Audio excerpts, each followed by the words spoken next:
स्वागत है एक बार फिर से प्रभु की हुजूरी में। हालेलुया। बैठ जाओ अपने शरीर में, आत्मा में आप मेरे साथ खड़े हैं।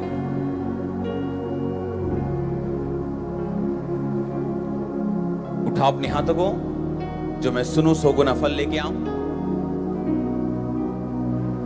आज का वचन मेरे लिए हो, प्रभु यीशु मसीह के सामर्थ्य नाम में। कॉन्ग्रेचुलेशन चर्च, आज की टेस्टिमनीज के लिए, आज की ब्लेसिंग्स के लिए, प्रभु की हुजूरी के लिए। आप मेरी प्रार्थनाओं में हो रोज, और परमेश्वर आपको छोड़ेगा नहीं जब तक वो आपको जयवंत नहीं करेगा, आपको ब्लेस नहीं करेगा। आप मेरी प्रेयर्स में हो रोज, एवरी डे। मैं आपके लिए रोज बोता हूं और रोज प्रेयर करता हूं, और आप मेरे प्रेयर पॉइंट्स में, मेरी पर्सनल आप प्रेयर पॉइंट्स में हो। और आने वाले दिनों में आपको नजर आएगा कि कैसे परमेश्वर आपको छू रहा है और कैसे आपकी लाइफ में काम कर रहे हैं। हालेलुया। आप तैयार हो वर्ड्स के लिए? और आज सिंपल वचन नहीं, मैं आपके पास नहीं आने वाला हूं, आज मैं यहां रहने वाला हूं, क्योंकि आज आप कम से कम 50 बाइबल के वर्सेस खोलने वाले हैं। तो अपनी कॉपी, अपना पेन रेडी रखो, अपनी बाइबल खोल के रखो, क्योंकि अगर आज का वर्ड आपने फॉलो किया तो आप सेम वापस नहीं जा रहे हो। अगर आज आपने टेस्टिमनी सुनी होगी और पिछले कुछ हफ्तों से जो आप गवाहियां सुन रहे हो, अगर आपने सुनी होगी, तो आपने एक चीज को रियलाइज किया होगा कि 90% टेस्टिमनीज, 90% गवाहियां जो आप इस पे सुन रहे हो, एलईडी पे सुन रहे हो, जो वीडियो टेस्टिमनीज हैं, 90% टेस्टिमनीज में आप ये बात को शायद आपने नोट किया या नहीं किया, हमने किया कि उन्होंने कहा कि वचन सुनते, हमने वचनों को सुनना शुरू किया और परमेश्वर ने हमें हील किया। हम जब आए और हमने वचनों को सुनना शुरू किया और परमेश्वर ने हमें चंगा किया, और आज हम इसीलिए अपनी टेस्टिमनी के साथ। हालेलुया। और अगर आपने टेस्टिमनी सुनी होगी आज एलईडी पे, या जो भी आपने वीडियो टेस्टिमनी या दूसरी टेस्टिमनी सुनी, आपने एक वचन उसमें नोट किया होगा कि जैसे ही हम चर्च में आए, हमने वचनों को सुनना शुरू किया। क्योंकि जितनी गवाहियां आपने सुनी, वो एकदम से आके कोई लोग चंगे नहीं हुए, सभी उन्होंने कहा हम चर्च में आए लेकिन हमारी प्रॉब्लम वहीं की वहीं थी, लेकिन हमने वर्ड सुनने शुरू किए, और एक दिन आया जब परमेश्वर ने हमें छुआ और हमें आजाद किया। आप जानते हैं, लोग कंप्लेंट करते हैं कि हमारी चर्च में लोग आते हैं पर टिकते नहीं। टिकते इसलिए नहीं क्योंकि आप अपनी चर्च को हीलिंग के ऊपर और प्रोफेसी के ऊपर नहीं बना सकते। वो लोग अगर हीलिंग और प्रोफेसी के ऊपर आपकी चर्च है, तो वो हीलिंग आके लेंगे, प्रोफेसी लेंगे, और उसके बाद चले जाएंगे कहीं और। पर अगर आपकी चर्च में वचन की नॉलेज है, और आपकी चर्च को प्रैक्टिकल वचन की नॉलेज है, कि आपकी चर्च सिर्फ वचन ही नहीं सुन रही, वो हीलिंग्स भी देख रही है, आप वो प्रोफेटिक भी देख रही है, वो परमेश्वर के कामों को डेमोन्स्ट्रेट होता हुआ, मैनिफेस्ट होता हुआ देख रही है, तो वो चर्च हमेशा ज्यादा बढ़ती, ग्रो होती, और उसके लोग ज्यादा स्ट्रांग होते हैं दूसरे लोगों के मुकाबले। हालेलुया। आप तैयार हैं उन वचनों को सुनने के लिए? आप टेस्टिमनी ध्यान से सुनना कि हमने वचनों को सुनना शुरू किया, और 6 महीने बाद हमें पता चला, अच्छा आज व्हाइट कार्ड खुल गया है, हमने व्हाइट कार्ड से प्रेयर कराई और हम हील हो गए। क्यों? क्योंकि बेस बन चुका था उनका। वचन सुन सुन के बेस बन चुका है, एक विश्वास बन चुका है, और एक दृढ़ता बन चुकी है कि प्रभु यीशु मसीह तू चंगा कर ना कर, तू हमारा परमेश्वर है, हमने ग्रहण कर लिया तेरे को, सब कुछ बन चुका है। अब सिर्फ एक ले हैंड बाकी है, या डिक्लेरेशन बाकी है, या प्रेयर बाकी है, या रुमाल से हाथ रखना बाकी है। वो लास्ट पॉइंट है जो आप ले रहे हो अभी। आमीन। और कई ऐसे भी होते हैं जो पहले संडे हीलिंग लेके आपको नहीं मिलेंगे, संडे दूसरे संडे कहां है, क्योंकि हीलिंग हो गई, खत्म। और जब वचन आपकी लाइफ में घर करता है, तो वचन आपकी हीलिंग को सिर्फ बना के ही नहीं रखता, आपको भी उद्धार में बना के रखता है, आपकी हीलिंग को भी मेंटेन करता है, आपकी ब्लेसिंग को भी मेंटेन करता है। वचन की नॉलेज के बिना जो ब्लेसिंग आती है, उसके चले जाने का खतरा है वापिस, उस हीलिंग के, उस ब्लेसिंग के। क्यों? क्योंकि जिस चीज को आपने प्रेयर से और परमेश्वर से लिया, उसी चीज से आप उसे मेंटेन कर सकते हो। अगर पैसे से आप मर्सिडीज खरीद सकते हो तो उसी पैसे से ही आपको उसको मेंटेन करना पड़ेगा। हर महीने उसकी सर्विस करवानी पड़ेगी, हर 6 महीने उसका टायर बदलना पड़ेगा, उसको ड्राइवर का खर्चा देना पड़ेगा, तेल डलवाना पड़ेगा, उसकी सर्विस करनी पड़ेगी। उसी पैसे से वो सर्विस होगी जिस पैसे से वो खरीदी गई। अगर आपको पहले संडे हीलिंग मिल जाए, दूसरे संडे मिल जाए, तो उसके बाद आपको वर्ड चाहिए उस हीलिंग को मेंटेन करने के लिए। आमीन। क्या आप उस वर्ड को सुनने के लिए तैयार हैं? आपकी स्पिरिट्स ओपन हो जाएं और हर अंधकार की शक्ति आपको छोड़ के जाती रहे और हर शैतान कर्स और श्रापित हो, हर सिचुएशन खत्म हो जाए जो वचन के खिलाफ खड़ी है। आमीन। अगर हो चाहे तो ये ब्लेसिंग आपके हृदयों में है। हालेलुया। अपनी बाइबल को खोलेंगे सब जन।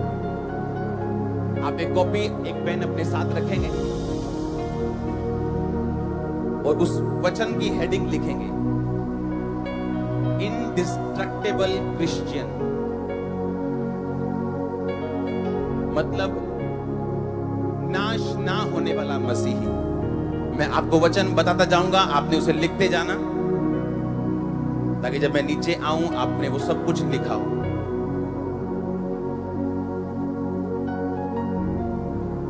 इनडिस्ट्रक्टेबल क्रिश्चियन यानी नाश ना होने वाला मसीही, उसकी हैबिट्स क्या होती? याद रखो, आपकी कुछ आदतें होती हैं जो परमेश्वर चाहता है आपके अंदर हो, और कुछ ऐसी होती हैं जो परमेश्वर नहीं चाहता आपके अंदर हो। वो आदतें शैतान की ओर से नहीं होती, वो आदतें आपकी अपनी होती।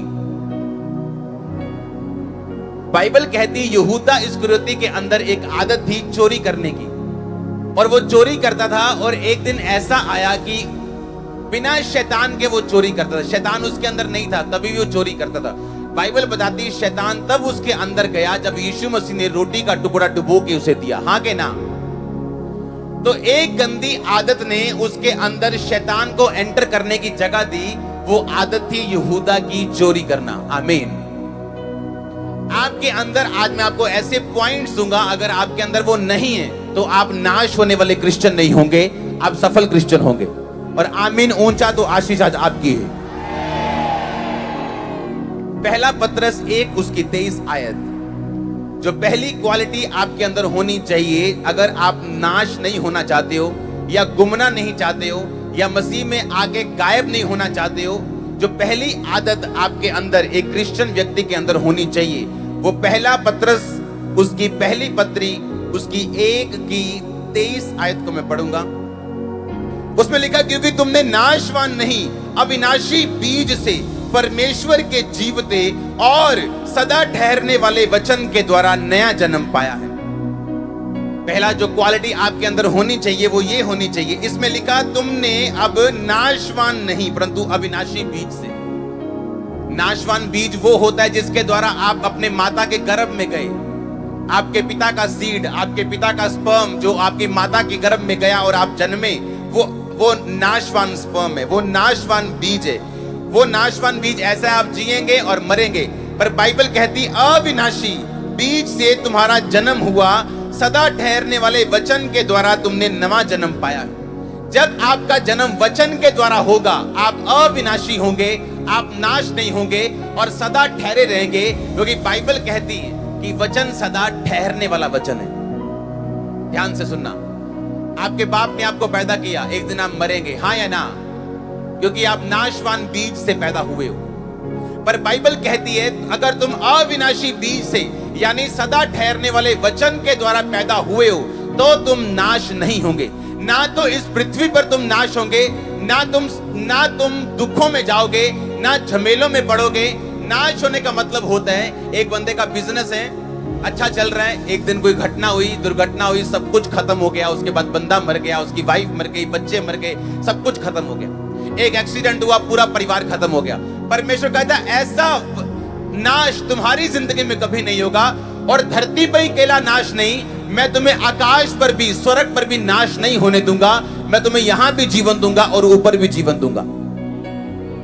परमेश्वर ने कहा अगर तुम्हारा जीवन, अगर तुम्हारा जन्म मेरे वचन के द्वारा हुआ है, तो अगर तुमने बपतिस्मा ले लिया है, अगर तुमने नया जन्म पा लिया है तो, अगर तुमने तौबा कर ली है, अगर तुमने यीशु मसीह को अपना जीवन देके पापों से तौबा कर ली है, अगर परमेश्वर को अपनी लाइफ दे दी है, तो परमेश्वर ने कहा तुम अविनाशी बीज से पैदा हुए हो। आमीन। अपने पड़ोसी को बोलो नया जन्म ले। फिर से बोलो ऊंची आवाज में। पहला पॉइंट आपका ये होगा कि आपका नया जन्म होना जरूरी है, आपका पानी वाला बपतिस्मा जरूरी है, आपका राइट डॉक्ट्रिन लेना, परमेश्वर के वचन को सही रीति के साथ लेना ये जरूरी है। आपका ध्यान अकेला हीलिंग्स और चमत्कारों के ऊपर नहीं, आपका ध्यान वचन के ऊपर भी होना चाहिए। वचन पे पहला स्थान देना चाहिए और दूसरा स्थान आपका हीलिंग और मिरेकल और सब चीजों की तरफ होना चाहिए, क्योंकि बाइबल कहती है उसके धर्म और राज्य की खोज करेगा तो सब वस्तुएं तुझे पीछे पड़ के मिलेंगी। आमीन। ऊंचा आशीष ऊंची। वचन पे ध्यान क्यों होना चाहिए? आपका जन्म वचन के द्वारा क्यों होना चाहिए? संडे में अपने घर में जाता हूं और रात के 10 बजे 11 बजे के करीब मैं टीवी लगाता हूं और टीवी पे मैं यूसुफ की पिक्चर देख रहा था, याकूब की पिक्चर देख रहा था। बाइबल एक बात बताती है कि जो याकूब था वो अपने सभी बेटों से ज्यादा यूसुफ से प्यार करता था। हाँ या ना? मैं आपको एक बात बताना चाहता हूं, स्पिरिचुअल लोग कभी भी पक्षपात करने वाले नहीं होते। ऐसा क्या कर दिया बाकी बच्चों ने जो याकूब बाकी बच्चों से कम प्यार करता था और यूसुफ से ज्यादा प्यार करता है? ऐसा क्या कर दिया यूसुफ ने या बाकियों ने ऐसा क्या नहीं किया? वो पक्षपात नहीं था, वो एक रिजल्ट था किस चीज का, मैं आपको बताता हूं। याकूब जो था वो भेड़ों को पालने वाला चरवाहा था। हाँ या ना? वो जब उन्हें मामा के घर में था, लाबान के घर में था, तो उसने भेड़ों को कैसे बढ़ाया जाता है, कैसे मेहनत की जाती है उसको मालूम था। और एक दिन जब लाबान ने उसके साथ झगड़ा किया तो उसने लाबान से कहा, मैं जब अपने काम में था ना तो मैं सोया ना मैंने झपकी ली, मैं पाले में भी रहा हूं, मैं बारिश में भी रहा हूं, लेकिन तेरी भेड़ को मैंने मरने नहीं दिया। और जब जब तूने अपनी भेड़ों को मुझे दिया है, तेरी भेड़ें बड़ी हैं, कम नहीं हुई। याकूब एक बात जानता था कि भेड़ों को कैसे बढ़ाया जाता है, और भेड़ों को बढ़ाने में मेहनत लगती है, भेड़ों को बढ़ाने में पसीना लगता है, रात को जागना पड़ता है, रात को ओस में जागना पड़ता है, बारिश में रहना पड़ता है, बुखार में रहना पड़ता है। उसको मालूम था भेड़ों को बढ़ाना आसान नहीं है। पॉसिबल है कि भेड़ें बढ़े, लेकिन आसान नहीं है, आपको पूरा तन मन धन उस पर लगाना पड़ता है। जो याकूब के 11 बच्चे 10 बच्चे थे वो भेड़ों को बढ़ाते नहीं थे जितना भेड़ों को यूसुफ बढ़ाता था। यूसुफ जब भी भेड़े लेके जाता था, अगर यूसुफ को 100 भेड़े मिली हैं, बाकी भाइयों को 100 मिली हैं, जब 6 महीने बाद वो वापस चरा के आते थे तो यूसुफ की भेड़े 125 होती थी और बाकियों की 105, किसी की 110 होती थी, किसी की 103 होती थी। और पिता उनसे पूछता था कि अगर यूसुफ की भेड़ें बढ़ सकती हैं ज्यादा, तुम्हारी क्यों नहीं बढ़ती? और उनके पास बहाने होते थे, नहीं बाहर तो ये है जी, बड़ी प्रॉब्लम आ रही है जी, बाहर तो ये मुश्किल है जी, आज मौसम खराब हो गया था जी। लेकिन कारण ये था कि वो सब निठल्ले थे, आलसी थे, मेहनती नहीं थे, उनका ध्यान पाप की तरफ था, उनका ध्यान अपने बाप की दी गई ड्यूटी की तरफ नहीं था। और बाइबल एक बात बताती है कि जब भी आपको धरती पे परमेश्वर का दास या आपके माता पिता कुछ भी असाइनमेंट या काम दें, वो असाइनमेंट आपकी असली जो आपकी प्लेस होती है, आपकी जगह होती है, आपकी डेस्टिनी होती है, आपकी मंजिल होती है, वहां तक आपको लेके जाती है। इसीलिए यूसुफ उन लोगों में से चुना गया जिसे परमेश्वर के दर्शन आए, जबकि चुना जाना सबसे बड़े ने था, पर वो चुना नहीं गया, यूसुफ चुना गया क्योंकि उसकी भेड़ें हमेशा ज्यादा बढ़ती थी।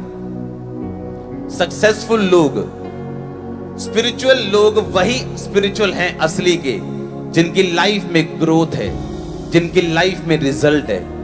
वो चर्च में हो, अगर उनको एक काम दिया जाए, असाइनमेंट दिया जाए, अगर वो फेल हैं तो वो स्पिरिचुअल नहीं है। मैं आपको लिख के दे सकता हूं। स्पिरिचुअल लोग फ्रूटफुल लोग होंगे। आप उन्हें जहां भी भेजेंगे, जिस डिपार्टमेंट में जहां भी, वहां वो फल लेके आएंगे। अगर वो स्पिरिचुअल नहीं है, दिखते स्पिरिचुअल है पर है नहीं, वो कभी भी आपको फल नहीं देंगे, आपको टेंशन देंगे। इसीलिए बाइबल कहती है याकूब जो था वो यूसुफ से ज्यादा प्यार करता था। कितने मेरी बात को समझ रहे हैं? क्यों? याकूब का ध्यान वचन की ओर था, यूसुफ का ध्यान अपने बाप की गवाही और अपने स्वर्गीय पिता प्रभु यहोवा की गवाही और उसके वचन के ऊपर था और वो फल लेके आया। कितनों को समझ आ रही मेरी बातें? इसलिए मैंने कहा आपका वचन के साथ जीना जरूरी है। अविनाशी बीज जो नाश नहीं होता, सदा ठहरने वाला वचन जो कभी नाश नहीं होता, वो वैसा ही आपको बना देता है जैसा वो खुद है। आप अपने बाप से पैदा होते हो, आपका बाप मर जाता है, दादा मर जाता है, आप भी मर जाते हो, क्योंकि वो नाश होने वाले बीज से पैदा हुए हो। पर जब आप वचन से पैदा होते हो, आप नाश नहीं होते हो, क्योंकि वचन भी कभी नाश नहीं होता। आपके बाप की तरह आप लगते हो। जब वचन से पैदा होंगे, आप वचन की तरह लगेंगे, आप जीवित वचन बनेंगे, खुदा का जीवित वचन आप होंगे। मैंने कहा आज ध्यान से सुनने वाला वचन है। तो पहली आदत जो आपके अंदर होनी चाहिए, पहला काम जो करना है, आदत नहीं काम क्या है कि वचन के द्वारा आपका नया जन्म हुआ होना चाहिए। अगर वचन के द्वारा आपने जन्म पा लिया, आप नशा करने वाले नहीं होंगे। संडे कोई भी काम हो, आप प्रभु की हुजूरी में होंगे। अगर आपने वचन से जन्म पा लिया, आप अपनी क्रिश्चियन जिम्मेवारियों के प्रति, चर्च की जिम्मेवारियों के प्रति आप वफादार होंगे। अगर आपने नया जन्म पा चुके हैं आप, तो आप परमेश्वर के साथ वफादार होंगे। आमीन। और उसके बाद अगर आपने नया जन्म पा लिया, वचन के द्वारा आप चल रहे हो, आप फेथफुल भी नहीं, अकेले नहीं होंगे, आप फ्रूटफुल भी होंगे, आप फल लाने वाले भी होंगे। और आपका बाप आपसे ज्यादा प्यार करेगा, आपको ज्यादा हर्ष के तेल से अभिषिक्त करेगा, बाइबल कहती है। कितने मेरी बातों को समझ रहे हैं? उसके बाद हम पढ़ेंगे भजन संहिता 65 उसकी 5 आयत। ये एक ऐसी आदत है जो एक क्रिश्चियन व्यक्ति के अंदर होनी चाहिए, और ऐसा क्रिश्चियन व्यक्ति जो अपनी लाइफ में परमेश्वर के बड़े बड़े कामों को देखना चाहता है। आज मेरे पास 2 बाइबल्स हैं, मैं साथ साथ खोलूंगा। पहला भजन संहिता 65 उसकी 5 आयत, दूसरा भजन संहिता 67 उसकी 2 आयत। 67 की 1 और 2 पढ़ूंगा मैं, 65 की 5 पढ़ूंगा। उसमें लिखा, हे हमारे उद्धारकर्ता परमेश्वर, हे पृथ्वी के सब दूर दूर देश के और दूर के समुद्र पर के रहने वाले के आधार, तू धर्म से किए हुए भयानक कामों के द्वारा हमें मुंह मांगा वर देगा। बहुत सारे क्रिश्चियन नाश हो जाते हैं, आपको दिखने में अच्छे लगते हैं पर वो अंदर से नाश हो जाते हैं। बहुत सारी सेवकाइयां जो सेवकाइयां कर रही हैं, अंदर से मरी हुई हैं। पास्टर्स भी जानते हैं मैं अंदर से मरा हुआ हूं, सिर्फ मैं खाना पूर्ति करने के लिए चर्च में आता हूं। क्यों? क्योंकि एक टाइम ऐसा था जब उन्हें मुंह मांगा वर चाहिए था और उन्हें मिला नहीं। आपकी लाइफ की सबसे बड़ी प्रेयर रिक्वेस्ट जिस पे आपकी जिंदगी टिकी हुई है, वो कोई भी हो सकती है। एक बीमार के लिए चंगाई हो सकती है, एक गरीब के लिए फाइनेंशियल ब्लेसिंग हो सकती है, एक अकेले व्यक्ति के लिए डाइवोर्स कैंसिल होना या शादी होना हो सकती, कुछ भी हो सकती। जब मुंह मांगा वर नहीं मिलता तो इंसान पीछे को जाता है परमेश्वर से, और उसे ये नहीं पता कि परमेश्वर से मुंह मांगा वर मुझे कैसे मिलेगा। अगर आप इनडिस्ट्रक्टेबल यानी अविनाशी क्रिश्चियन बनना चाहते हो, तो एक टाइम आपकी लाइफ में जरूरी है कि आपका मुंह मांगा वर परमेश्वर आपको जरूर दे, पर वो आसान नहीं, वो आसान नहीं। इसमें लिखा, तो धर्म से किए हुए भयानक कामों के द्वारा हमें मुंह मांगा वर देगा। बाइबल कहती जब आप भयानक काम करते हैं परमेश्वर के लिए, आपको मुंह मांगा वरदान देता है परमेश्वर। वो भयानक काम क्या है जो एक क्रिश्चियन व्यक्ति परमेश्वर के लिए कर सकता है? वो भयानक काम ये है कि आप रूहों को बचा सकते हो जहां विरोध होता है। जो लोग परमेश्वर के विरोधी हैं, उन तक वचन पहुंचाना भयानक काम है। आमीन। एक दिन मैं अपने वाइफ के साथ बैठा हूं और हमारे पास एक बैग था जिसमें पेमेंट पड़ी थी, और वो हमने बैंक भेजना था, और एक परमेश्वर का दास था, और परमेश्वर ने कहा कि ये पूरा बैग तूने बोना है। और वो पूरा बैग मैंने पकड़ा और उसके पास भेज दिया। मैंने कहा, परमेश्वर ने मुझसे कहा कि जो कुछ मेरे पास है वो थोड़ी अमाउंट नहीं थी। और उस भयानक काम के बाद इस चर्च में ओवरफ्लो सेक्शंस शुरू हो गए थे। जो मेरा विजन था, जो मेरा दर्शन था कि मेरे अंदर वाला जो चर्च का हॉल है वो टाइम से पहले भरना चाहिए। आज अगर आप चर्च में बाहर घूमेंगे तो आज तक का सबसे बड़ा नॉर्मल संडे है। आज की बात कर रहा हूं, सबसे बड़ा संडे है आज तक की मिनिस्ट्री, आज तक की मिनिस्ट्री, हमारी मिनिस्ट्री का परमेश्वर कहता है मैं धर्म से किए हुए भयानक कामों के द्वारा तुझे मुंह मांगा वरदान दूंगा। आमीन। सेवा में जाना एक भयानक काम है, यानी परमेश्वर के लिए एक भयानक काम को करना। और परमेश्वर कहता है जब तू ऐसे काम करेगा मैं तुझे मुंह मांगा वरदान दूंगा। कितने मेरी बात को समझ रहे हैं? अपने पड़ोसी को बोलो भयानक काम कर। ऊंची आवाज में बोलो, को धर्म से किए हुए भयानक काम तुझे तेरा मुंह मांगा वरदान देंगे। फिर से बोलो, फिर से बोलो। आमीन। कितने समझ रहे हैं? परमेश्वर ने कहा गिदोन मैं तेरे द्वारा ये काम करूंगा, ये काम करूंगा, तेरे द्वारा बड़े लोगों को छुड़ाऊंगा। तो बाइबल कहती गिदोन एक दिन सुबह उठा और एक मूर्ति जो उसके पास लगी थी उस मूर्ति को तोड़ दिया उसने। और ये डेंजरस काम था, उस मूर्ति को तोड़ना डेंजरस था, क्योंकि सब लोग उसके पीछे पड़ गए। और उसके बाप ने कहा उसको बचाने के लिए कि अगर इस मूर्ति के परमेश्वर में ताकत है तो वो गिदोन से अपने आप बदला ले लेगी, तो तुम इसको छोड़ दो। एक भयानक काम किया गिदोन ने, और बाइबल कहती है उसके बाद उसे मुंह मांगा वरदान मिला और वो अपने दुश्मनों से छुटकारा ले पाया, उन पर जयवंत हो पाया और आजाद हो पाया। ये एक भयानक काम था कि अपनी लाइफ के ऊपर रिस्क लेना। जब मैं मिनिस्ट्री में आया तो मैं सक्सेसफुल बिजनेसमैन था, और जो शाम का टाइम बचता था अपने पैसों से और अपने गिफ्ट से मैं लोगों की सेवा करता था। लोग बढ़ते गए बढ़ते गए बढ़ते गए और मुझे सब कुछ छोड़ के परमेश्वर में आना पड़ा। मेरे घर वाले इस चीज के खिलाफ थे कि मैं सब कुछ ना छोड़ूं। इतना अच्छा जो बिजनेस प्रभु ने दिया उसको कर, और पैसे से तो प्रभु की सेवा कर ही रहे तो करता रहे, कोई प्रॉब्लम नहीं। पर ये मेरे लिए भयानक काम था कि सब कुछ छोड़ के और सेवकाई से बिना सपोर्ट के, आज तक सेवकाई मुझे तनख्वाह नहीं देती, मुझे सपोर्ट नहीं करती। परमेश्वर कहता जब तू भयानक काम मेरे लिए करेगा मैं तेरा मुंह मांगा वरदान तुझे दूंगा। और आप जानते हैं जब मुंह मांगे वरदान मिलते हैं आपको, आपकी लाइफ सदा के लिए सेटल होती है। मैं कह रहा हूं सदा के लिए आपकी लाइफ सेटल होती। वो एक ऐसी नींव की तरह होती है जिसपे जितना मर्जी लंबा और चौड़ा और बड़ा मकान आप बना सकते हैं। पर जब तक एक क्रिश्चियन व्यक्ति ने भयानक काम करने नहीं सीखे उसका मुंह मांगा वरदान उसे नहीं मिलता। जब आप भयानक काम करते हैं आपका मुंह मांगा वरदान परमेश्वर आपको देता है। हालेलुया। आप सेवा में आते हैं, आप ऐसा बीज बोते जो आपके लिए पहुंच से बाहर हो, आप ऐसा काम करते जो भयानक काम हो, आप ऐसी रूहों को बचाते हैं, कुछ ऐसा करते हैं जो भयानक हो परमेश्वर की दृष्टि में। किसी के लिए प्रेयर करना, हीलिंग की, ये भयानक काम है। जो शिकंजे से चल रहा हो 6 महीने से, प्रार्थना करके उसे हील करना, ये भयानक काम है। किया परमेश्वर के ही नाम से, किया उसी की ताकत से, और उसका मुंह मांगा वरदान आपके परिवार में और आपकी लाइफ में परमेश्वर आपको देता है। उसने कहा जो मेरे पिता की सेवा, जो मेरी सेवा करेगा, यीशु मसीह ने कहा मेरा पिता उसका आदर करेगा।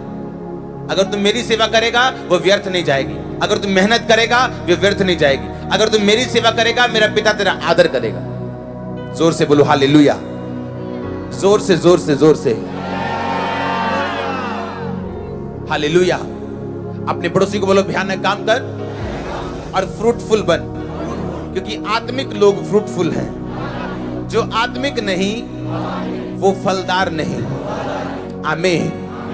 67 भजन संहिता 2 को हम बाद में पढ़ेंगे साथ साथ, और उससे पहले अब मैं पढ़ूंगा उत्पत्ति की पुस्तक उसकी 34 बाब उसकी 1 आयत को। अपने पड़ोसी को बोलो, बोलो पहला काम जो करेगा तू तो भयानक काम करेगा, बड़े काम करेगा, बिना डर के करेगा, तो सबको परमेश्वर के बारे में बताएगा, किसी काम में पीछे नहीं हटेगा, सब काम में परमेश्वर के तू आगे रहेगा, तो परमेश्वर तेरा मुंह मांगा वरदान तुझे देगा। आमीन। एक टाइम था जब चर्च को अकाउंटेंट्स की जरूरत थी, और हम अनाउंसमेंट करते थे कि अकाउंटेंट अगर चर्च में है तो हमसे मिले। और एक दिन हमें पता चलता है कि एक सीए, एक चार्टर्ड अकाउंटेंट चर्च में 7 साल से आ रहा है, लेकिन कभी आगे मदद के लिए नहीं आया। चर्च का तो काम हो गया, चर्च के पास तो आज सबसे बहुत बढ़िया टीम है और टीम बढ़ती जा रही। पिछले कुछ दिनों के अंदर 100 लोगों ने टीम में सेवा के लिए प्रवेश किया, और 100 लोग और कर रहे हैं। मतलब 2 महीने के अंदर 200 लोगों ने अपना जीवन मिनिस्ट्री में दिया, सिर्फ 1 महीने में। और इसका असर ये भी है कि जो फालतू के टेंशन वाले लोग थे वो खत्म हो रहे हैं, और जो फ्रूटफुल लोग हैं वो आ रहे हैं मिनिस्ट्री में। और ये कैसे पॉसिबल है कि आपकी लाइफ में आपको मुंह मांगा वरदान परमेश्वर दे, कि आपको मालूम है कि परमेश्वर को इस काम में मैं परमेश्वर की मदद कर सकता हूं, लेकिन पता नहीं किन पर्सनल कारणों से लोग आगे नहीं आते। चर्च में तो काम हो जाता है, प्रभु अपना काम करना जानते हैं, एक नहीं करेगा तो 10 उससे भी अच्छे करेंगे, लेकिन उन भयानक कामों के द्वारा ही आप अपने मुंह मांगे वरदान को पाते हैं। जब भी परमेश्वर को किसी भी काम की जरूरत हो और आप आगे आए तो ये आपका फायदा है, परमेश्वर का नहीं। अगर आज मैं सेवा कर रहा हूं तो आज मैं अपनी लाइफ में, अपनी पर्सनल लाइफ में सबसे हेल्दियर हूं आज की डेट में, जब से मैं मसीह में आया हूं। मैं सबसे ज्यादा ब्लेस हूं आज की डेट में, जब से मैं मसीह में आया हूं। बिना चर्च की सपोर्ट लिए, बिना चर्च से 1 रुपया लिए, बिना चर्च से ऑफरिंग लिए, पर्सनली मैं ब्लेस हूं। क्या ये आपको चमत्कार नहीं लगता क्या? तो सेवा मेरे लिए, मेरी ब्लेसिंग के लिए, मेरे बच्चों के लिए, मेरी वाइफ के लिए। और जब आप भयानक काम करते हैं परमेश्वर के लिए, तो परमेश्वर कहता है मैं मुंह मांगा वरदान तुझे दूंगा। तो आपने ये अपनी लाइफ में जरूर देखना है कि जब परमेश्वर को कहीं भी जरूरत पड़े, आपने हमेशा उसके लिए भयानक काम करने के लिए रेडी रहना, तैयार रहना। आमीन। ये आपकी जिम्मेवारी है। उत्पत्ति 34:1 में लिखा, एक दिन लिया की बेटी दीना जो याकूब से उत्पन्न हुई थी, उस देश की लड़कियों से भेंट करने के लिए निकली।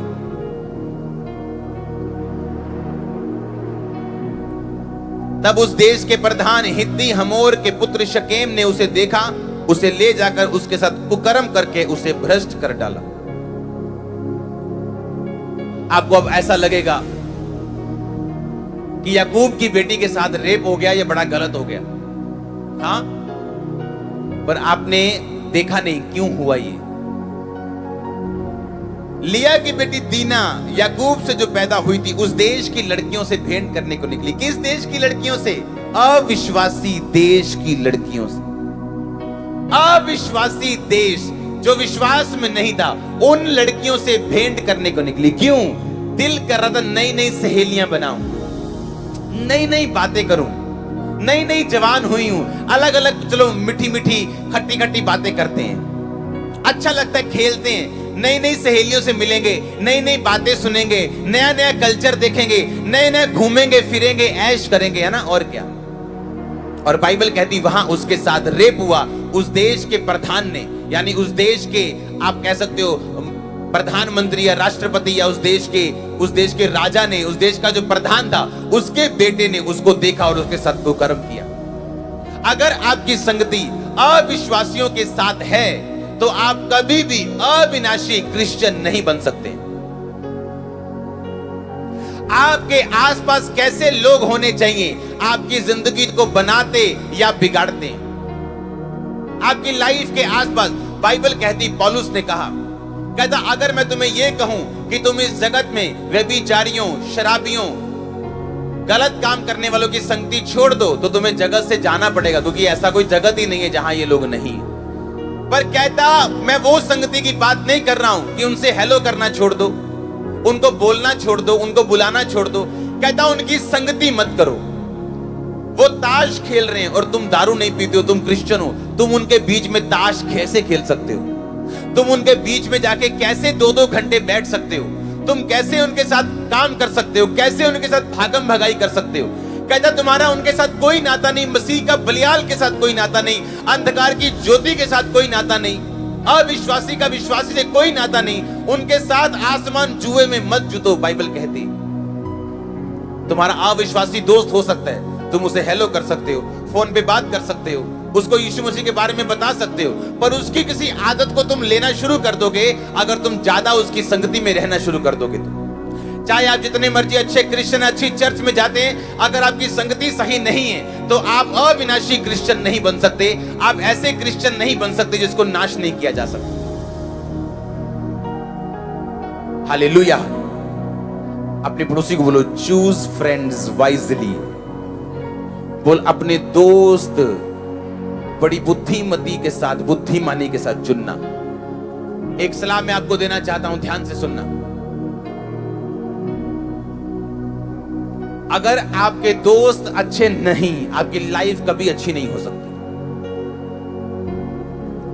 मैं नाम नहीं ले सकता, मैं ऐसे लोगों को पर्सनली जानता हूं जिनके दोस्त कभी अच्छे नहीं रहे और खुद वो स्वर्गदूतों के जितना अच्छे हैं। कहने का मतलब उनके जितना अच्छे तो नहीं हो सकते, कहने का मतलब काफी अच्छे हैं दुनिया के हिसाब से। कुछ कमियां हैं उनमें लेकिन अच्छे हैं। पर दोस्त कभी अच्छे नहीं चुने लाइफ में। जब भी चुना शराबी चुना, जब भी चुना फिर शराबी चुना, जब भी चुना खाने वाले चुने, सिर्फ जो खाते हैं। और जिंदगी कभी सेट नहीं। जब तक आपका आसपास सेट नहीं होता, आपकी लाइफ सेट नहीं होती। आपके दोस्त जो आपसे बात करते हैं वो कैसे होने चाहिए? यीशु मसीह ने कहा, पतरस, लोग मुझे क्रूस पे चढ़ा देंगे, लोग मुझे मारेंगे और मैं तीसरे दिन जी उठूंगा। पतरस साइड पे ले गया, परमेश्वर को बोलता है, ए प्रभु, तेरे साथ कभी ऐसा ना हो, आज के बाद कभी ऐसा मत बोलना। परमेश्वर ने कहा, शैतान मेरे सामने से दूर हो जा। पतरस ने कहा, क्या कहा? शैतान। क्योंकि पर शैतान जो है वो आपके क्लोज लोगों के माउथ को, उनके मुंह को इस्तेमाल करता है। एक ऐसा व्यक्ति जो सेवा में गिर चुका है, उससे फोन पे बात करके आप क्या लेंगे? वही गिरावट ले सकते जो उसने ली। एक ऐसा व्यक्ति जो खुद शराबी है, आप ज्यादा उसके साथ बैठ के क्या लेंगे? आप शराब पीने के फायदे ही उसके मुंह से सुनेंगे और कुछ नहीं। आपको लगता है एक शराबी है, उसको पास बैठो, 5 मिनट वचन दो, 10 मिनट वचन दो, प्रेयर करो, उसके बाद उठ जाओ। उसको परमेश्वर में आने का मौका दो। खुद अपने आप को मौका ना दो उस शराब में फंसने का। व्यभिचार की काउंसलिंग नहीं करनी। हाँ, गर्लफ्रेंड की काउंसलिंग करने नहीं बैठना। हाँ, मैं तुझे बताऊंगा, तू फलानी चर्च जाया कर। चलो कोई नहीं, रूह बच जूगी। एक बहुत रूह हैगियां बचान लई, बहुत बुजुर्ग बैठे हैं बचान लई, पर तू कदी उन्होंने नहीं बचाया। हाँ, जवान तेनू दिख दी है बचान लई। बाइबल में लिखा, व्यभिचार से भागो, भागो वहां से। तुम इतने मजबूत नहीं हो कि तुम वहां खड़े रहोगे और टिके रहोगे। भागो वहां से। अगर तुम्हें लगता है सामने व्यभिचार है, कोई पुट्ठी सिद्धि हरकत है, अपना मुंह दूसरी तरफ करो।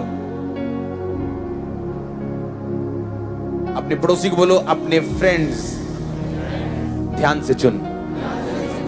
क्योंकि दीना ने गलत दोस्त चुने और दुर्घटना उसकी लाइफ में हुई। हालेलुया। और बाइबल कहती है उसके बाद उसके भाई आए दीना के, उसके बाप ने बताया कि तेरी बहन के साथ देखो रेप हुआ, और फिर वो सभी गए और उनको मारा। उसको सारे सबको मारा। फिर वो वहां से निकले, वहां से सबको भागना पड़ा। और कनानी और परिज्जियों के दिल में एक नफरत पैदा हो गई याकूब के घराने के लिए। एक गलत आदत ने पूरे परिवार को डिस्टर्ब कर दिया। आप इमेजिन करो, आज लोग 1200 का कमरा जब बदलते हैं, 1500 का, 3000 का कमरा जब अपने घर के किराए के कमरे से दूसरे किराए के कमरे में जाते हैं, कितना ट्रबल होता है उनको। अभी मीटर चेंज करना पड़ रहा है, अभी बेड बिस्तरे लेके जा रहे हैं, सभी वायरिंग दोबारा करनी पड़ रही है। देखो एक छोटे से घर को बदलने में कितना ट्रबल होता है। सोचो पूरा देश लेके जाना, भेड़ों को, बकरियों को, टेंटों को, अपने नौकरों को, बच्चों को, सब चीजों को लेके जाना पड़ा दूसरे देश में, क्योंकि इस देश में उसकी लड़की से गलती हो गई, क्योंकि अविश्वासी लड़कियों के साथ दोस्ती कर ली उसने। हालेलुया। अविश्वासी लड़कियों के साथ बैठी, उनकी जैसी बातें अंदर गई तो खत्म हो गया काम। शैतान ने अटैक किया। अपनी लाइफ में मौका ही ना दो कि दुर्घटना आपके साथ हो। और यीशु मसीह के नाम में आपके बच्चों के साथ दुर्घटनाएं कभी ना हो, रेप्स कभी ना हो, अंधकार की शक्तियां कभी अटैक ना कर पे आपकी फैमिली के ऊपर। मैं यीशु मसीह के नाम से आपको आशीषित करता हूं। अगर आमीन, ऊंचा आशीष आपकी चर्च। Hallelujah, hallelujah. अपने पड़ोसी को बोलो, फिर से बोलो, दोस्त ध्यान से चुन। फिर से बोलो ऊंची आवाज में। आपकी लाइफ में कुछ लोग ऐसे हैं जो एक सीजन के लिए होते हैं, कुछ लोग ऐसे हैं जो कम टाइम के लिए होते हैं, कुछ लोग ऐसे हैं जो परमानेंट आपकी लाइफ में होते हैं। आपको चुनना है किन लोगों को आप आगे लेके जाना चाहते हो। बाइबल बताती है, जब आप पुस्तक पढ़ते हैं, लूका 15 पढ़ते हैं जब आप, तो उसमें लिखा एक व्यक्ति जिसका बेटा, जिसके 2 बेटे थे। अपने पड़ोसी को बोलो, 2 बेटे, एक अच्छा, एक उड़ाऊ। लूका 15 उसके 11 में लिखा, किसी मनुष्य के 2 पुत्र थे। उनमें से छोटे ने पिता से कहा, हे पिता, संपत्ति में मेरा भाग मुझे दे दो और मैं चला जाऊं। और उसके पिता ने उसको संपत्ति दे दी। बहुत दिन ना बीते थे, छोटा बेटा सब कुछ इकट्ठा करके दूर देश को चला गया। यानी जो उसको गाय मिली, बकरियां मिली, जो उसको जमीन मिली, जो उसको सोना मिला, चांदी मिली, सब कुछ बेच के, एक पैसा जेब में डाल के, एक सोना जेब में डाल के, अपनी करेंसी जेब में डाल के चला गया। और लिखा, वहां कुकर्म में अपनी सारी संपत्ति उड़ा दी। जब वह सब कुछ खर्च कर चुका तो उस देश में बड़ा अकाल पड़ा और वो कंगाल हो गया। और इसलिए उस देश के निवासियों में से एक के यहां जा पड़ा और उसने उसे अपने खेतों में सूअर चराने के लिए भेजा। और वह चाहता था कि उन फलियों को खाए जिन्हें सूअर खाते थे, अपना पेट भरने के लिए, और कोई उसे कुछ नहीं देता था। जब वो अपने आपे में आया तब कहने लगा, मेरे पिता के कितने ही मजदूरों को भोजन से अधिक रोटी मिलती है और मैं यहां भूखा मर रहा हूं। मैं अब उठकर अपने पिता के पास जाऊंगा और उनसे कहूंगा, पिताजी, मैंने स्वर्ग के विरोध में और तेरी दृष्टि में पाप किया है और मैं इस योग्य नहीं रहा कि तेरा पुत्र कहलाऊं, और मुझे एक मजदूर के समान रख ले। तब उठकर मैं पिता के पास चला और अभी दूर ही था कि पिता ने उसे देखकर तरस खाया और दौड़कर उसे गले लगाया, चूमा। पुत्र ने उससे कहा, पिताजी, मैंने स्वर्ग के विरोध में तेरी दृष्टि में पाप किया और मैं इस योग्य नहीं रहा तेरा पुत्र कहलाऊं।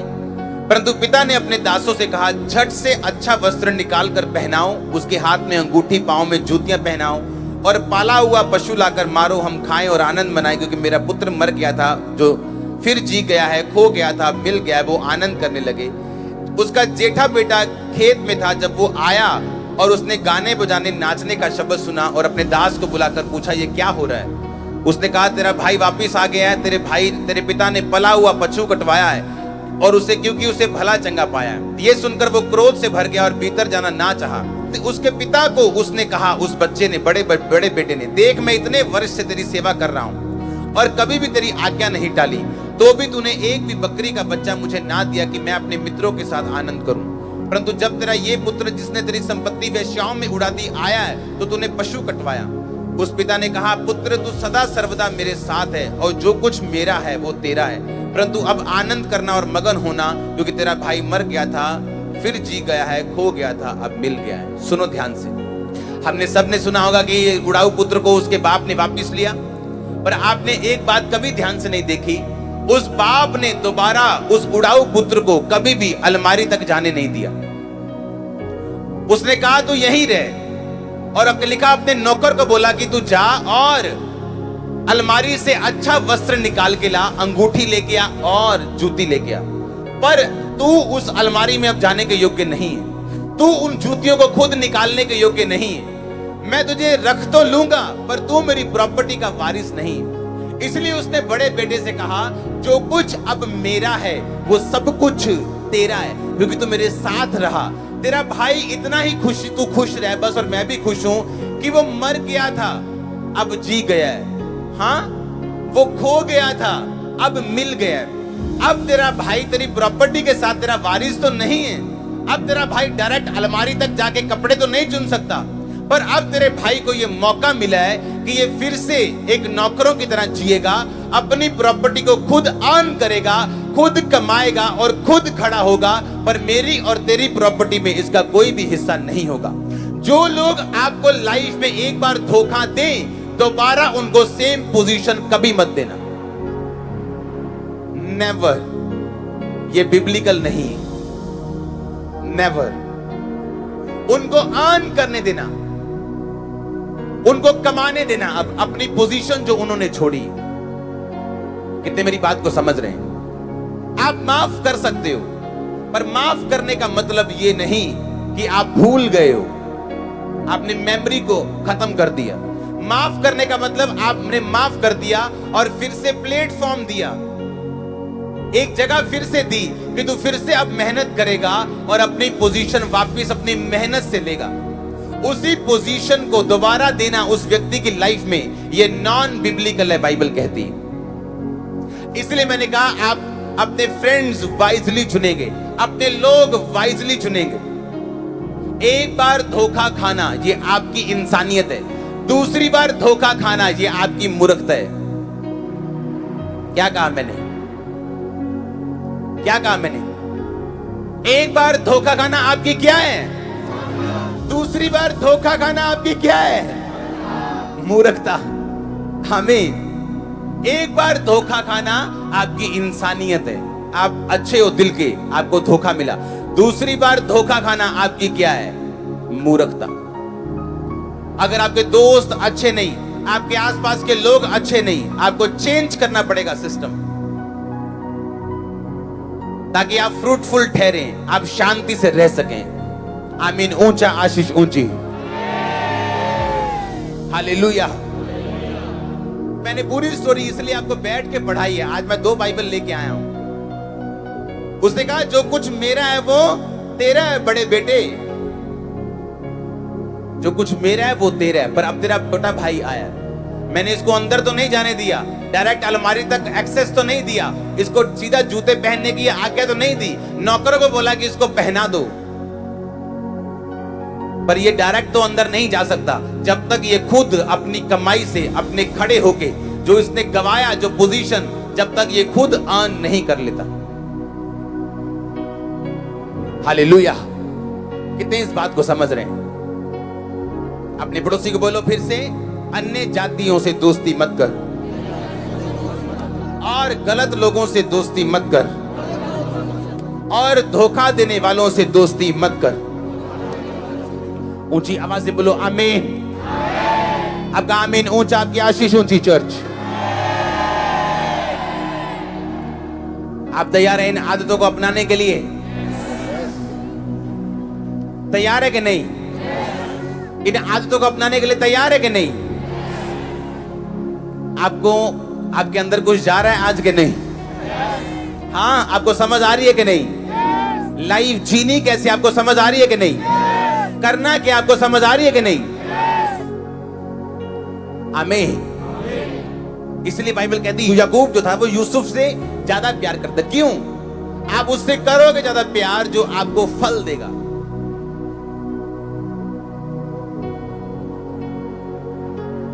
आज ऐसा एक भी काम नहीं है चर्च में जो मैंने ना किया हो। जब लोग पोस्टर लगाने जाते थे मैं उनको बोलता हूं कि बताओ कौन सी गली किसी गांव की बताओ, मुझे ना मालूम, क्योंकि मैंने खुद पोस्टर्स लगाए, खुद पंफलेट्स बांटे, घर घर जाके लोगों को बताया। तो मैं आज गाइड कर सकता हूं इनको पोस्टर्स पंफलेट के लिए। हाँ, कितने मेरी बात को समझ रहे हैं? आज साउंड के लिए खुदा की जोर से तारीफ कर दो। आमीन। आपको उस याकूब को मालूम था कि वो क्यों नाराज है अपने 11, 12, 10 बच्चों से, और उनको लगता था कि बाप को क्या पता, बाप तो अंदर बैठा है, उसको क्या मालूम कि भेड़े 100 की 110 करेंगे या 115 देंगे, 5 खा जाएंगे, 5 की ऐश करेंगे, दारू पिएंगे, उसको क्या पता लगना है। पर उसको मालूम था कि मैं भी चरवाहा रहा हूं, मुझे मालूम है बेटा कहां गड़बड़ है। और वो फालतू में यूसुफ से प्यार नहीं करता था, उसे मालूम था कि यूसुफ एक प्रॉस्परस बच्चा है और जिस काम में ये हाथ लगाएगा वो काम फलवंत होगा। इसलिए हर जगह 10-10 यूसुफ नहीं होते, एक ही यूसुफ होता है, एक ही बिन्यामीन होता है, और कोई बाकी रूबेन होता है और कोई दूसरे होते हैं। क्योंकि अगर आप स्पिरिचुअल हो, अगर आपने सच्ची नया जन्म पाली और वर्ड की नॉलेज आप में है, तो आप फलदार होंगे, आपको जहां भी भेजा जाएगा। तो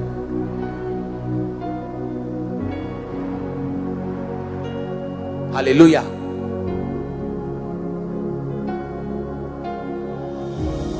दूसरा कुरिन्थियों 12 उसकी 9 आयत को हम पढ़ेंगे। आप एक अविनाशी क्रिश्चियन बनना चाहते हो? मुझे सुना नहीं?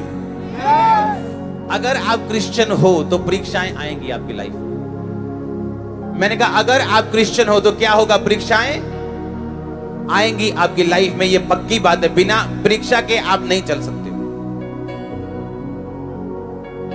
9 आयत में लिखा, 12 की 9 में, पर उसने मुझसे कहा मेरा अनुग्रह तेरे लिए बहुत है, क्योंकि मेरी सामर्थ्य निर्बलता में सिद्ध होती है। इसलिए मैं बड़े आनंद से अपनी निर्बलताओं पर घमंड करूंगा कि मसीह की सामर्थ्य मुझ पर छाया करती रहे। सब बोलो आमीन। पहला पत्रस 4 उसकी 1 आयत।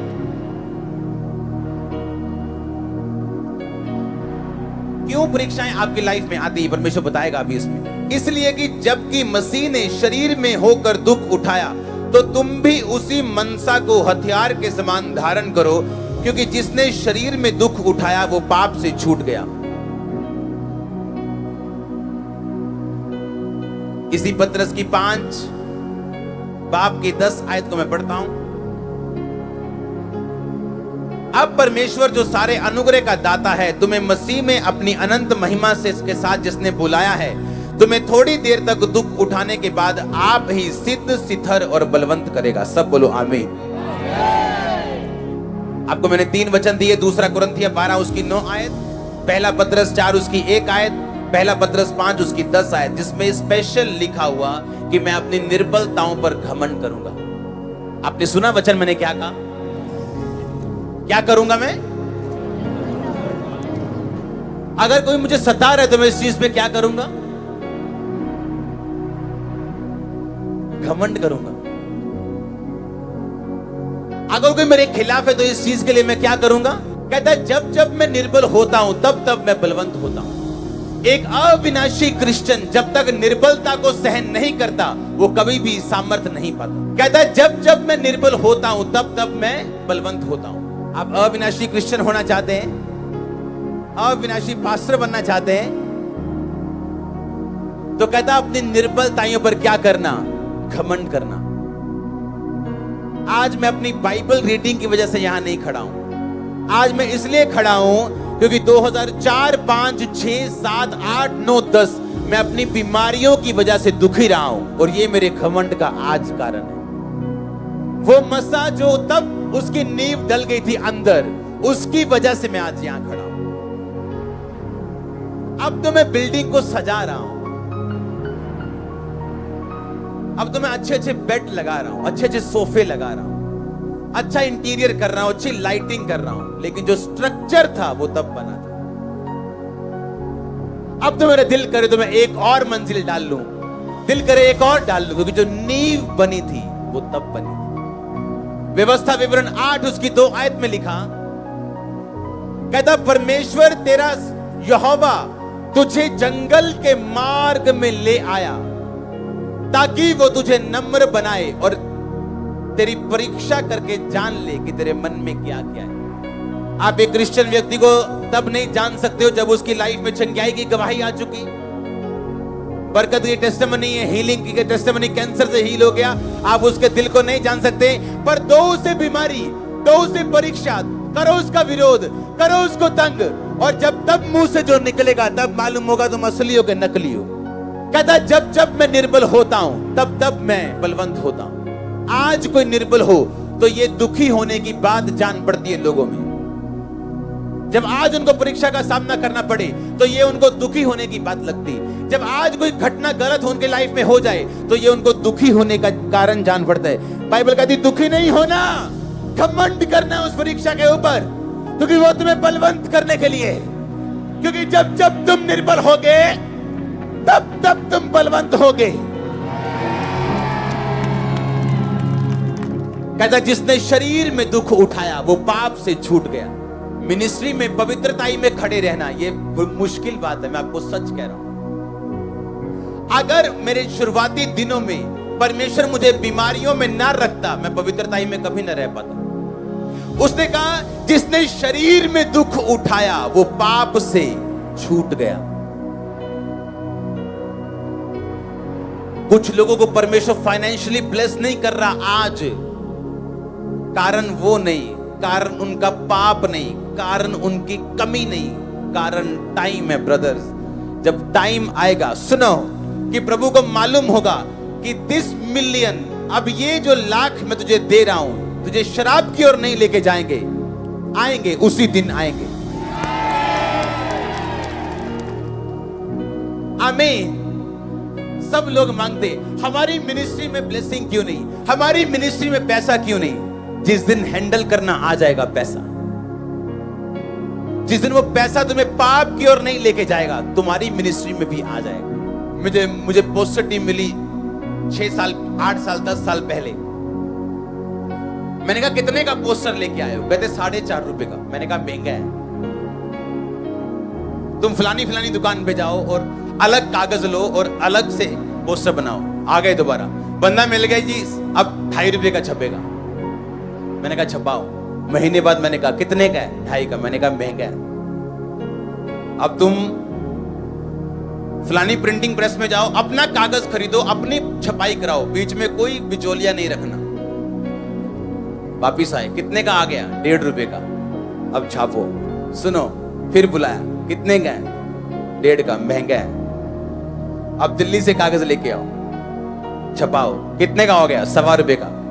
2 महीने बाद महंगा है। सुनो, मैंने अपनी प्रिंटिंग प्रेस खोल ली। सुनो, मेरी अपनी पर्सनल चर्च का काम मैं फ्री करता हूं। अब जो पोस्टर 4.5 रुपए का पड़ता था, आज चर्च 65 पैसे का लेती है। सेम, उससे अच्छा। आपको पास्टर्स की जिम्मेवारी नहीं मालूम वो कितने कामों में। अब वो मेरा पैसा थोड़ी है वो कि मैं टेंशन क्यों लूं। चर्च का पैसा या काम वो खत्म हो ना, मुझे मिलना है ना, मैंने 1 रुपया भी लेना है चर्च से। और प्रेस मैंने अपने पैसों से ली है और चर्च का काम मैं फ्री कर रहा हूं। आमीन। जब आपको हैंडल करना आ जाएगा, खुदाबंद दे देगा। कहता जिसने शरीर में दुख उठाया वो पाप से छूट गया। ऐसा यूथ यहां पे है, ऐसे लड़कियां लड़के यहां पे हैं। अगर आज आपका विरोध होना बंद हो जाए, आप पाप में गिर जाएंगे। उस विरोध की वजह से आप बिजी हो, उस विरोध की वजह से आप प्रेयर में हो। जब आप फ्री हो जाओगे आप गिर जाओगे। कहता जिसने शरीर में दुख उठाया वो पाप से छूट गया। जिसने शरीर में दुख उठाया मसीह की वजह से वो पाप से छूट गया, वो बलवंत हुआ। दोबारा पढ़ेंगे फिर से। तो परीक्षा आज के जमाने में दुखी होने का रीजन नहीं होनी चाहिए। आप कोई स्पेशल गुनाह करके आए हो ऊपर से, बोलो भाई, कत्ल करके आए हो किसी स्वर्गदूत का, तो खुदावंद क्यों नहीं आपको दे सकता? पर टाइम से पहले मिलना आपके नाश होने का कारण बन सकता है। परमेश्वर आपको नाश होना नहीं देखना चाहता। दूसरा कुरिन्थिया 12 उसकी 9 आयत, पहला पत्रस 4 उसकी 1 आयत, पहला पत्रस 5 उसकी 10 आयत। 12 की 9 को मैं पढ़ता हूं। उसने मुझसे कहा मेरा अनुग्रह तेरे लिए काफी है, क्योंकि मेरी सामर्थ निर्बलता में सिद्ध होती। इसका मतलब जब मैं निर्बल होता हूं तब मैं बलवंत होता हूं। कहता मैं अपनी निर्बलताओं के ऊपर घमंड करूंगा ताकि मसीह की सामर्थ मुझ पर छाया करे। ऊंची आवाज से बोलो आमीन। अपने पड़ोसी को बोलो अपनी निर्बलताओं के ऊपर, अपनी परीक्षाओं के ऊपर घमंड करना सीख। फिर से बोलो अपने पड़ोसी को आमीन। बोलो जब तू निर्बल होगा तब तू बलवंत होगा। पहला पत्रस 4:1 में लिखा, इसलिए कि मसीह ने शरीर में होकर दुख उठाया तो तुम भी उसी मनसा को हथियार के समान धारण करो, क्योंकि जिसने शरीर में दुख उठाया वो पाप से छूट गया। पहला पत्रस 5 उसकी 10 आयत, अब परमेश्वर जो सारे अनुग्रह का दाता है तुम्हें मसीह में अपनी अनंत महिमा से जिसने बुलाया है, तुम्हें थोड़ी देर तक दुख उठाने के बाद सिद्ध, स्थिर और बलवंत करेगा। सब कलीसिया बोले आमीन। तुम्हें थोड़ी देर दुख उठाने के बाद सिद्ध, स्थिर और बलवंत करेगा। अपने पड़ोसी को बोलो थोड़ी देर दुख उठाने के बाद तुम्हें वो सिद्ध, स्थिर और बलवंत करेगा। अगर मैं सिद्ध, स्थिर को ही अगर मैं आपको एक्सप्लेन करना चाहूं तो मुझे 2 दिन चाहिए ये 3 वर्ड्स को एक्सप्लेन करने के लिए, लेकिन आज मैं उसमें नहीं जाऊंगा। व्यवस्था विवरण 8 उसकी 2 आयत में लिखा, स्मरण रख परमेश्वर यहोवा उन 40 वर्षों में तुझे जंगल के सारे मार्गों में इसलिए ले आया कि वो तुझे नम्र बनाए, तेरी परीक्षा करके जान ले कि तेरे मन में क्या क्या है, कि तू उसकी आज्ञाओं का पालन करेगा या नहीं।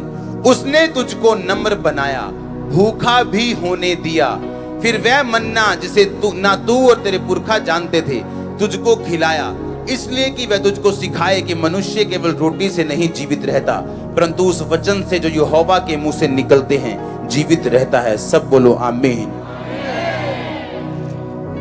आपकी परीक्षा बाइबल कहती है आपको सिद्ध बनाने के लिए, सिद्धर बनाने के लिए और आपको बलवंत करने के लिए। पौलुस कहता अगर मैं परीक्षा में हूं तो मैं अपनी परीक्षाओं के ऊपर, निर्बलताओं के ऊपर मैं घमंड करूंगा, क्योंकि जो परमेश्वर की सामर्थ है वो सिद्ध होती है, पूरी तरह से काम करती है। अपना आप जलवा दिखाती, जिसे हिंदी में बोल सकते हैं कि अपना जलवा दिखाती है वो जब तुम निर्बलताइयों में से होकर गुजरते हो, जब तुम परीक्षाओं में से होकर गुजरते हो। वो सब चीजें अपनी लाइफ, तुम्हारी लाइफ में जो परमेश्वर की ओर से हैं, जो सामर्थ, जो ताकत, जो परमेश्वर का अनुग्रह लिखा, वो अपना जलवा दिखाता है तुमको जब तुम अलग अलग तरह की परीक्षाओं में से होकर निकलते हो। तो आज के बाद जब आप परीक्षाओं में से होकर निकलेंगे, दुखी होंगे कि खुश होंगे? इसलिए याकूब ने कहा जब तुम नाना प्रकार की परीक्षाओं में पढ़ो तो कहता आनंद की बात समझो। अपने पड़ोसी को बोलो आनंदित रहो। ऊंची आवाज में, ऊंची आवाज में फिर से बोलो अपने पड़ोसी को। अपनी परीक्षाओं में बोलो आनंदित रहे। अपनी निर्बलताओं, अपनी कमजोरियों के ऊपर घमंड कर, परीक्षाओं के ऊपर घमंड कर। आमीन। एक परीक्षा आपके पाप की वजह से आती, उस पर घमंड करने के लिए वो नहीं कह रहा। एक परीक्षा आपके परमेश्वर में पवित्रताई की वजह से चलने से आती, कहता उस पर घमंड कर। आपको ये छोटे दिन याद रह जाएंगे, सिर्फ ये आपकी गवाही के लिए। बीमारी वाले दिन सिर्फ याद रहेंगे आपको कलेश के दिन सिर्फ याद रह जाएंगे आपकी गवाही के लिए। आप बड़े दिनों में एंटर करने जा रहे हो। आप ब्लेसिंग से बड़े दिनों में एंटर करने जा रहे हो। मैंने कहा बड़े दिनों में एंटर करने जा रहे हो, ब्लेसिंग से भरे दिनों में एंटर करने जा रहे हो। अगर आमीन हो चाहिए आशीष आपकी। हालेलुया। आप एक क्रिश्चियन हैं और आपको लगता है कि आपके बच्चे अभी छोटे हैं, अभी आपको जरूरत नहीं कि उनके दोस्त कौन है, उनकी सहेलियां कौन है। पर अगर आप सच्चे मसीही हैं, आपके बच्ची के, आपकी बेटी के कितनी फ्रेंड्स हैं आपको मालूम होना चाहिए। उनके परिवार कैसे हैं आपको मालूम होना चाहिए। आपके छोटे बेटे के जो 7 साल का है उसके कितने दोस्त हैं आपको पता होना चाहिए। उन दोस्तों के बच्चे, उनके माता पिता कैसे हैं आपको मालूम होना चाहिए। हालेलुया। आप अन्य जातियों की संगति करके आप सफल नहीं हो सकते। जो लोग वफादार नहीं उनके साथ रह के आप सफल नहीं हो सकते। फ्रूटफुल लोगों को पास रखना ये आपकी जिम्मेवारी है, उनको चुनना ये आपकी जिम्मेवारी है। आमीन। जब याकूब ने अपना अंग रखा दिया था, 7 रंगी अंग रखा जब यूसुफ को दिया, तो बाकी बच्चे पता क्या बोलते थे कि इसमें खुदा का प्यार नहीं है, हमारे बाप में खुदा का प्यार नहीं। ये पक्षपात करते हैं। और याकूब को मालूम था कि यही असली हकदार है, अंग रखेगा, तुम लोग नहीं।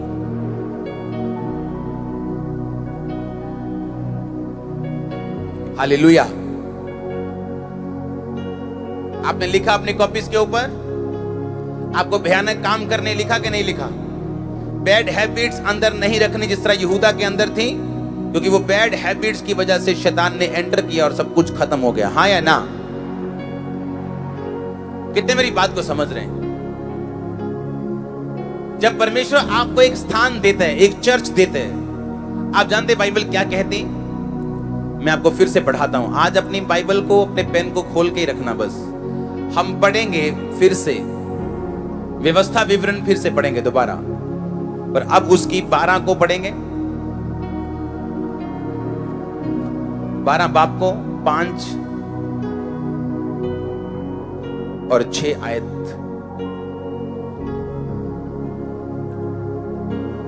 उसमें लिखा, किंतु जो स्थान तुम्हारा परमेश्वर यहोवा तुम्हारे सब गोत्रों में से चुन लेगा, वहां वो अपना नाम बनाए रखे और उसके उसी निवास स्थान के पास जाया करना।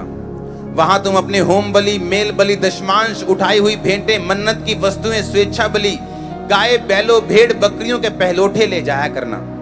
वहीं तुमको परमेश्वर यहोवा के सामने तुम भोजन करना और अपने अपने घराने समेत सब कामों को जिनमें तुमने हाथ लगाया हो और जिन पर तुम्हारे परमेश्वर यहोवा की आशीष मिली हो, तुम आनंद करना। सब बोलो आमीन। 11 आयत में लिखा, तुम निडर रहने पाओ ताकि तब जो स्थान तुम्हारा परमेश्वर यहोवा अपने नाम का निवास ठहराने के लिए चुन ले, उसी में तुम अपने होम बलि, मेल बलि, दशमांश, उठाई भेंटें, मन्नतों की सब उत्तम उत्तम वस्तुएं जो तुम यहोवा के लिए संकल्प करोगे, अर्थात जितनी वस्तुओं की आज्ञा मैं तुमको सुनाता हूं, उन सबको वहीं ले जाया करना। वहां तुम अपने बेटे बेटियों, दास दासियों सहित परमेश्वर के सामने आनंद करना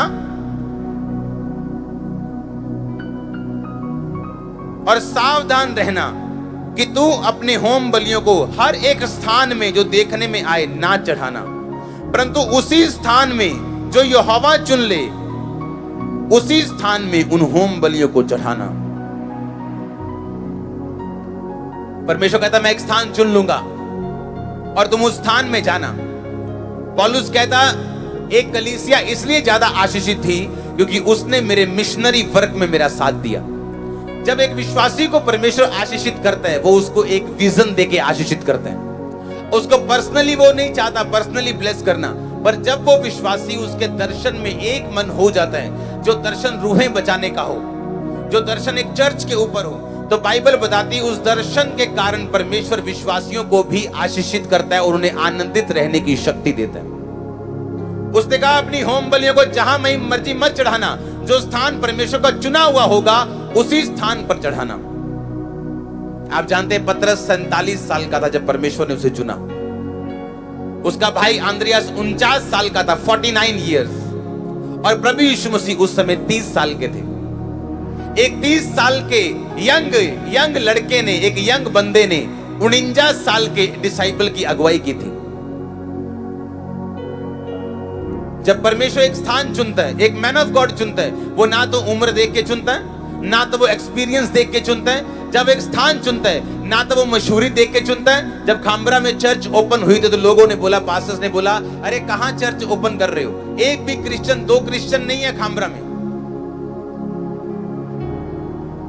आज यहां इंडिया में सबसे अधिक क्रिश्चियन हो चुके।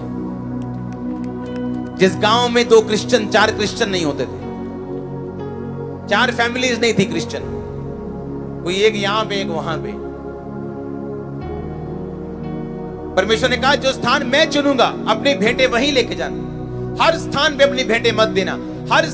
और परमेश्वर जो मैन ऑफ गॉड तुम्हें दिया, उसकी उम्र मत देखना। मूसा जब हाथ ऊपर करता था तो लोग जीतते थे, हाँ के ना? उसके हाथ नीचे होने शुरू हो गए और 2 सेवक आए उसके पास। एक हाथ एक ने उठा लिया, एक ने उठा लिया। आपको मालूम है तभी भी मूसा के हाथ नीचे होने शुरू हो गए थे। क्यों? जब मूसा के हाथ नीचे इसलिए हो गए थे, जो 2 सेवक उसके पास खड़े थे वो मूसा की अंडर आर्म में देखना शुरू कर दिया था उन्होंने। और जब मूसा की अंडर आर्म में वो देखते थे, मूसा अपने हाथ नीचे करता। मूसा शाही व्यक्ति था। और फिर मूसा ने कहा था कि मुझे अब बंदों पे भरोसा नहीं, 2 पत्थर लेके आओ, और पत्थरों पे हाथ रखे थे उसने। बंदे फेल हो जाते कई बार। और उसने पत्थर पे हाथ रखे, उसने प्रेयर की थी और हाथ नीचे नहीं गए थे। जो मैन ऑफ गॉड के नजदीक होते हैं लोग, वो उसको झांकते ज्यादा हैं। अच्छा, और मैन ऑफ गॉड जो होते हैं वो हमेशा लोगों से दूर रहना पसंद करते हैं। जो रियल वाले होते हैं, प्यार करते लोगों से, प्रेयर करते लोगों से, लेकिन उनको मिलना जुलना पसंद नहीं है। क्योंकि जैसे ही तो हारून आया, साइड पे एक और आया, उन्होंने जैसे ही उसकी बगल देखी, मूसा ने हाथ नीचे कर दिया। और मूसा ने फिर कहा पत्थर, और पत्थर पे हाथ उसने रखा।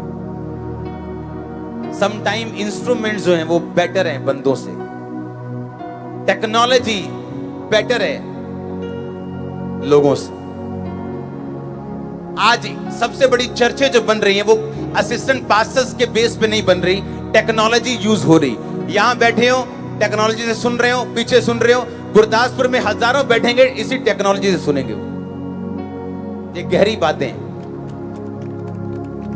जब तक परमेश्वर वो लोगों को खड़ा नहीं करता जो समझ ले कि हमारे लिए प्रिविलेज है काम करना, ऐसे लोगों को अपने पास कभी मत रखो जो ये सोचते हैं हम सेक्रीफाइस कर रहे हैं मिनिस्ट्री के लिए, वो बड़ा तगड़ा सेक्रीफाइस कर रहे हैं। ऐसे लोगों को कभी मत रखो, नेवर। वो आपको कभी रिजल्ट नहीं देंगे, क्योंकि मिनिस्ट्री में काम करना उनकी बरकत का कारण है, उनके लिए प्रिविलेज है, उनके लिए मौका है। वो नहीं करेगा, उससे बेटर बंदा उसकी जगह खड़ा होगा फ्यूचर में। और ऐसा ही होता है और हुआ भी ऐसा है। कितने मेरी बात को समझ रहे हैं? हालेलुया। तो लिखा एक स्थान के साथ रहना जो परमेश्वर यहोवा तुम्हारे लिए चुन लेगा, तुम्हें आनंदित होने का वो कारण बना देगा। आमीन।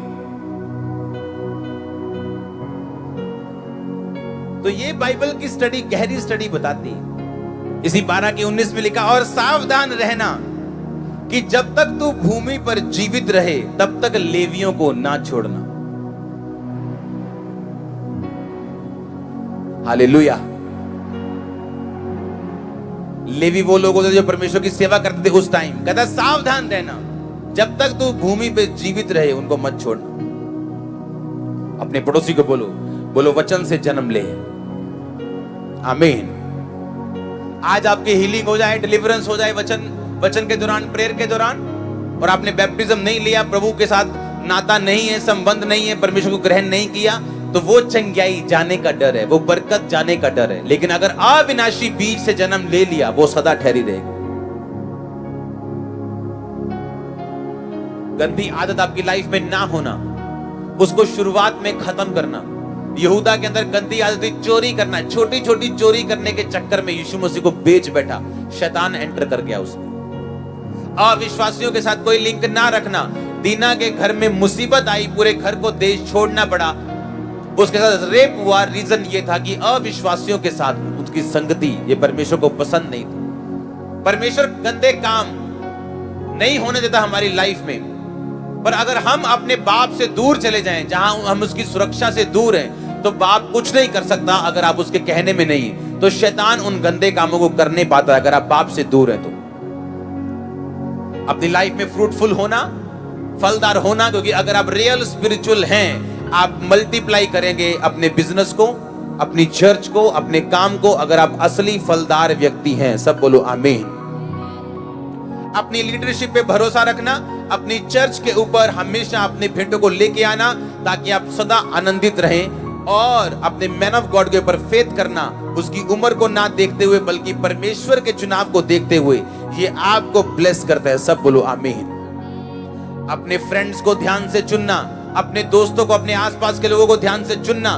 धोखा खाने के बाद सेम पोजीशन ना देना और उसे ऑन करने की फिर टाइम देना और उसे माफ करना, ये आपके लिए जरूरी है। सब बोलो आमीन। अपनी निर्बलताइयों के ऊपर घमंड करना, अपनी प्रॉब्लम्स के ऊपर घमंड करना, ताकि आप सिद्ध होते जाएं, सामर्थ्य सिद्ध होती जाए, आपके लिए जरूरी है। शरीर में दुख उठाना ताकि आप पाप से छूट जाएं, आप सिद्ध, सिद्धर और बलवंत हो जाएं, ताकि आप नम्र बन सकें और परमेश्वर आपकी परीक्षा करके ये जाने कि आपके मन में क्या है। ये सब बातें आपके जीवन में होना जरूरी है। वो परीक्षा के कारण होती हैं, जब परीक्षा आपकी लाइफ में आती है तो। हालेलुया। पेपर होने हैं, बोलो अपने पड़ोसी को, नालायक के भी और होशियार के भी। सच कह रहा हूं कि नहीं? एक क्लास में 50 बच्चे हो, 5 महानालायक है, 5 महा होशियार है, 10 ब्रिलियंट है, बाकी 100 हैं। सबके पेपर होते हैं कि नहीं होते? आप अच्छे क्रिश्चियन हो, आप बुरे क्रिश्चियन हो, आपकी प्रेयर आधा घंटा है, आपकी 6 घंटे, परीक्षा सबकी होनी है। पर उस परीक्षा में आप कितने अलर्ट हो और प्रभु की आवाज कितनी अच्छी तरह सुन सकते हो, ये बहुत मायने करता है। इसीलिए पौलुस ने अपनी परीक्षा में सुना कि प्रभु मेरा कांटा दूर कर। परमेश्वर ने कहा मेरा फजल तेरे लिए काफी, मेरी सामर्थ निर्बलता में सिद्ध होती। अपनी परीक्षा के दिनों में क्या खुदा के वचन को आप जानते हो? क्या चर्च अटेंड कर रहे हो? क्या वचन सुन रहे हो? क्या अच्छी संगति में हो? क्या प्रेयर में हो? तो वो परीक्षा आपकी आशीष का कारण बनेगी। आपका स्टेप लेना जरूरी है। अपने पड़ोसी को बोलो स्टेप लेना, प्रभु की ओर बढ़ना ये जरूरी है। आमीन। आप जानते जब वचन के साथ आप जुड़ जाते हो, आपको प्रोफेसी के लिए जोर नहीं लगाना पड़ता, आपको फेसबुक पे नहीं जाना पड़ता, आपको याद नहीं करना पड़ता। आपको याद है मैंने एक प्रोफेटिक वर्ड दिया था कि बैंकों में बातें होंगी कि आपका मनी सेफ नहीं है, याद है कि नहीं? और उसी 2-4 हफ्तों में पता नहीं महीने में खबर आ गई थी।